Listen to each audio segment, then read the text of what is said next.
धार्मिक वीडियो सबसे पहले देखने के लिए हमारे चैनल को सब्सक्राइब करें और बेल आइकन दबाएं। आपने तो कहा था कि आपके पुत्र का जन्म अभी कुछ ही दिन पहले हुआ है, तो फिर ये बालक तो हमारे पुत्र पर भगवान भोलेनाथ की विशेष कृपा है, इसीलिए ये अद्भुत है।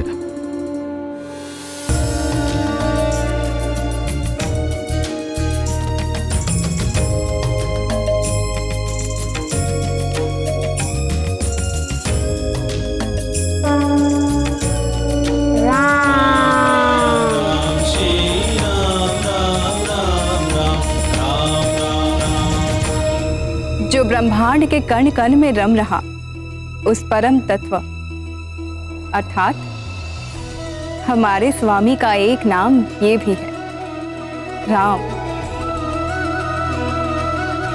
गुरुदेव ब्रह्मश्री वशिष्ठ ने मुझे ये राम नाम देकर सबसे बड़ा लोकहित का कार्य किया है। भोले बाबा ने इस राम नाम को तारक मंत्र भी कहा है और सारे युगों में, विशेषकर कलयुग में, मुझे पाने का सबसे सरल और सुगम उपाय है ये राम नाम। नाम की महिमा अपार है।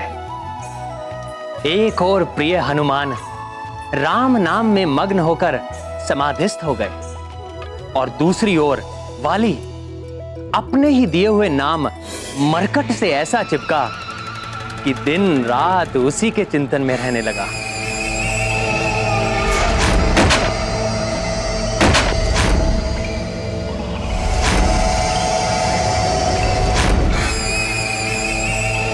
किन विचारों में मग्न हो भैया?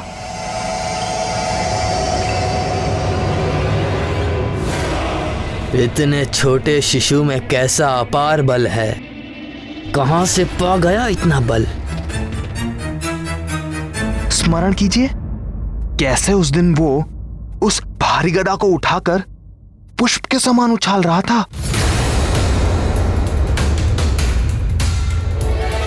वो तो एक ही गदा उछाल रहा था, किंतु आपकी तो एक गदा दो के समान है। आपका बल तो अतुलनीय है भैया।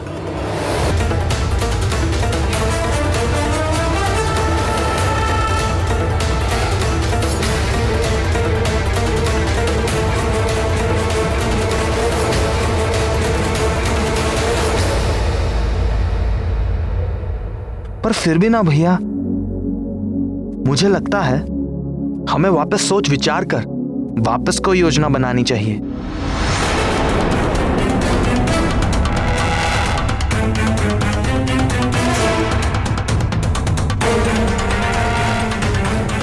तुम कहना क्या चाहते हो सुग्रीव? स्पष्ट कहो। भैया, आप किष्किंधा के युवराज हैं और आपके प्राणों पर किसी भी तरह का कोई भी संकट ना आए, यही मेरा दायित्व है। मेरे प्राणों पर संकट? तुम उस हथेली भर के बालक से मुझे भय दिखा रहे हो? महानतम वाली को भय, प्राणों का भय।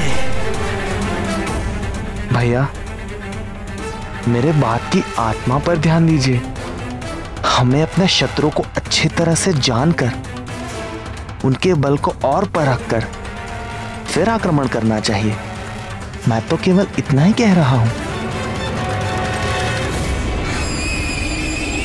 अग्रज कौन? आप। बलशाली कौन? आप। बुद्धिमान कौन? आप। तो फिर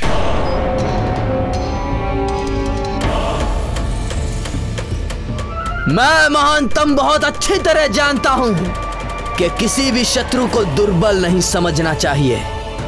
मैं महानतम बहुत विचार कर इस निर्णय तक पहुंचा हूं कि हमें उस मरकट को अच्छी तरह जानकर उसके बल को परख कर ही उस पर आक्रमण करना होगा।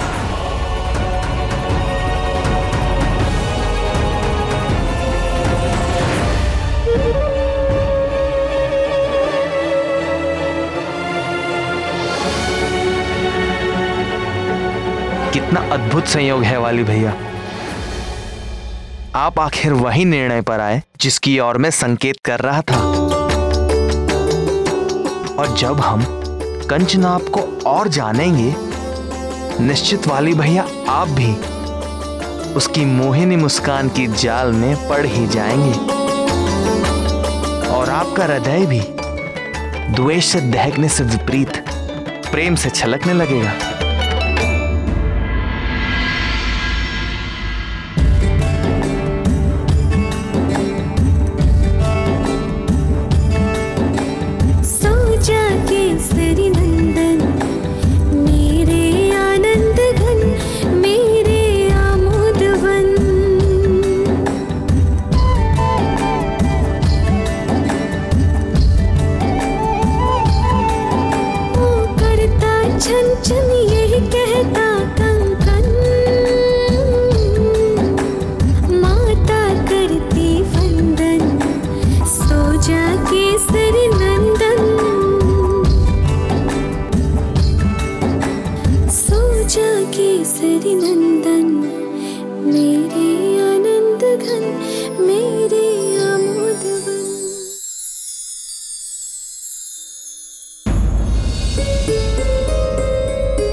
क्या सोच रहे हैं हृदयनाथ?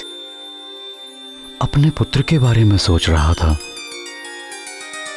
उसे अद्भुत कहूं या विचित्र?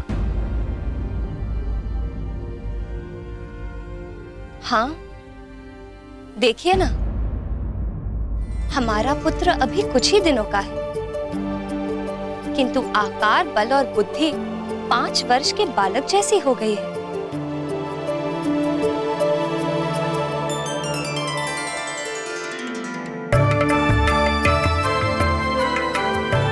अरे हाँ, ये बताइए, सुमंत्र जी ने क्या नाम बताए थे महाराज दशरथ के राजकुमारों के?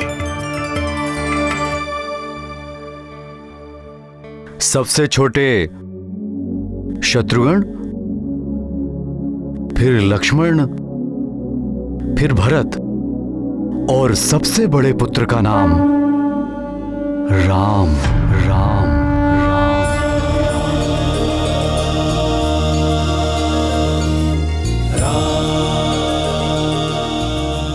चारों नाम बहुत ही सुंदर हैं, किंतु राम, यह नाम कितना मधुर, शांतिदायक और सुखद है। तुम ठीक कह रही हो प्रिय। कितनी शीतलता है इस नाम में, राम। हम भी अपने केसरी नंदन का ऐसा ही कोई नाम रखेंगे। किंतु परंपरा। किंतु परंपरा क्या? हमारे कुल की परंपरा है, पुत्र अपने नाम का चुनाव स्वयं ही करता है। इस विषय में आपने पहले तो कुछ नहीं बताया। अवसर आने पर बात कहने का एक अलग ही आनंद है और महत्व भी। तुम स्वयं ही देख लेना, जब पुरोहित जी अंजने से उसका नाम कहलवाएंगे।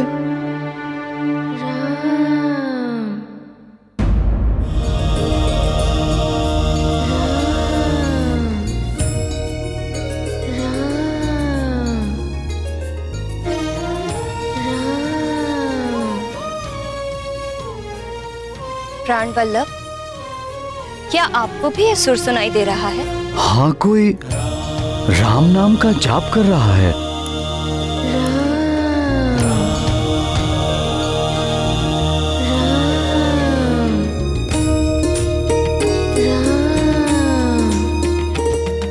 ये राम नाम के जाप की ध्वनि इसी कक्ष से आ रही है, परंतु इस कक्ष से कहां से?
राम नाम का जाप इसकी सांसों में चल रहा है। राम।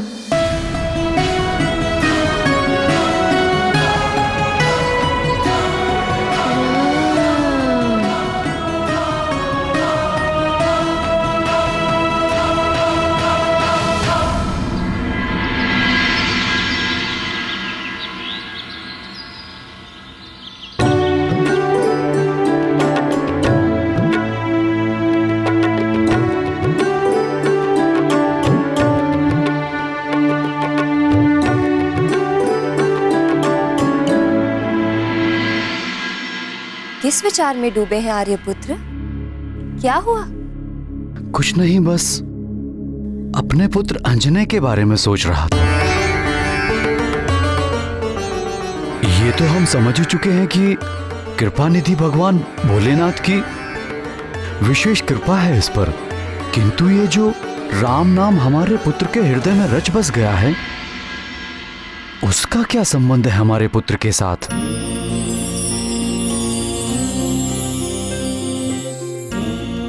देखो, नींद में भी राम नाम सुनकर कैसे आनंदित हो रहा है।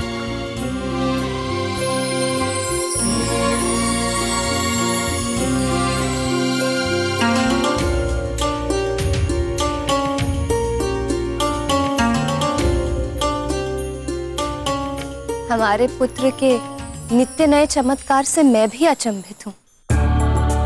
हमारे पुत्र का जन्म अवश्य किसी महान कार्य के लिए हुआ है। हम तो केवल माध्यम हैं। भगवान की लीलाएं भगवान ही समझ सकते हैं। तुम ठीक कह रही हो प्रिय। प्रभु की लीला हम प्राणियों की समझ से परे है, परंतु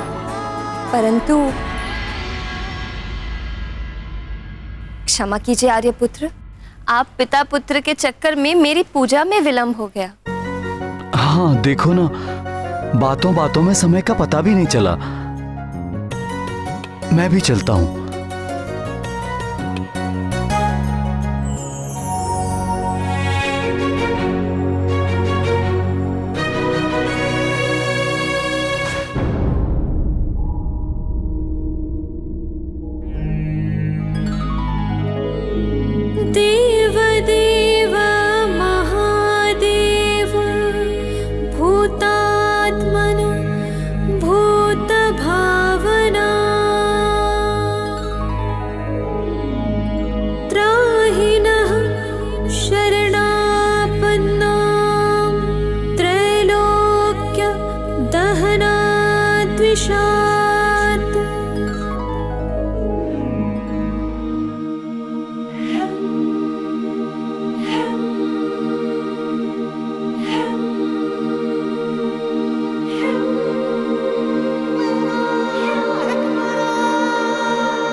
सवेरे सवेरे कहाँ जा रहे हो?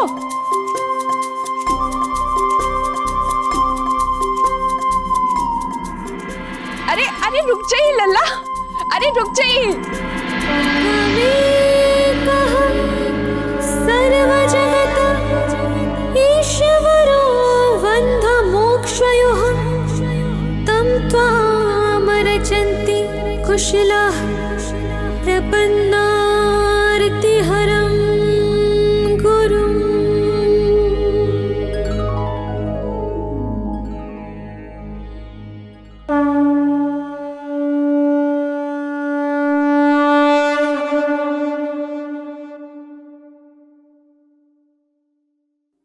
आंजने को आने दीजिए दाई माँ। बिना इधर देखे महारानी को कैसे पता चल गया कि माँ हूँ मैं इसकी, और एक माँ मन की आंखों से सब देख लेती है।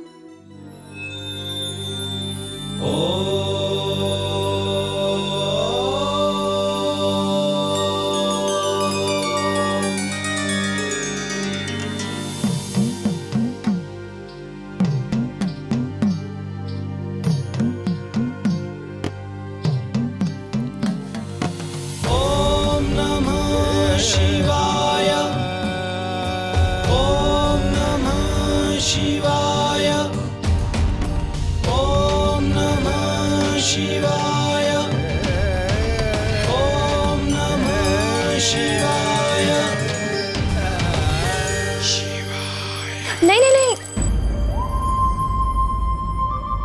स्नान किए बगैर भगवान को जलाभिषेक नहीं कर सकते।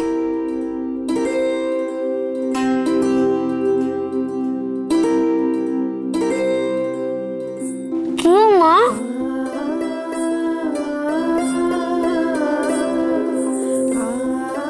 क्योंकि भगवान की पूजा करने के लिए शरीर शुद्ध, वस्त्र धुले हुए और मन निर्मल होना चाहिए।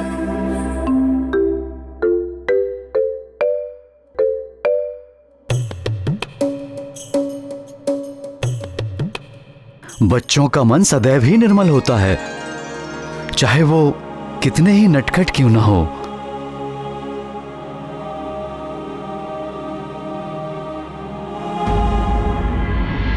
बचपन भी कितना भोला होता है। बचपन भोला अवश्य होता है, किंतु बुद्धिहीन नहीं होता। अर्थात केसरी नंदन के भोलेपन और नटखट लीलाओं पर मत जाइए आप लोग। इस भोलेपन के पीछे छिपी बुद्धि बड़ी तेज है।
ये क्या किया?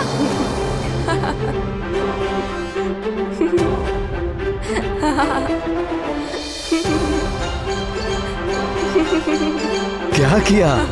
स्नान कर लिया हमारे पुत्र ने।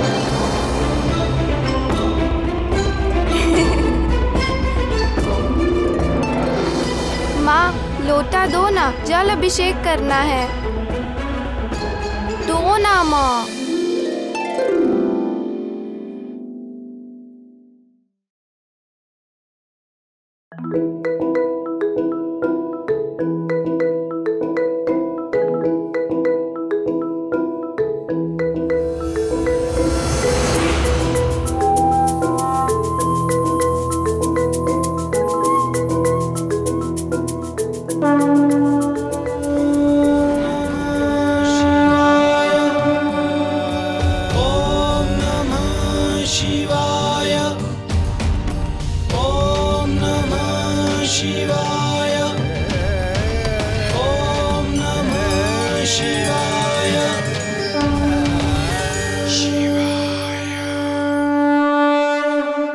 राम भक्त महाबली हनुमान को जानना हो तो चैनल को सब्सक्राइब करें और बेल आइकॉन दबाना न भूलें।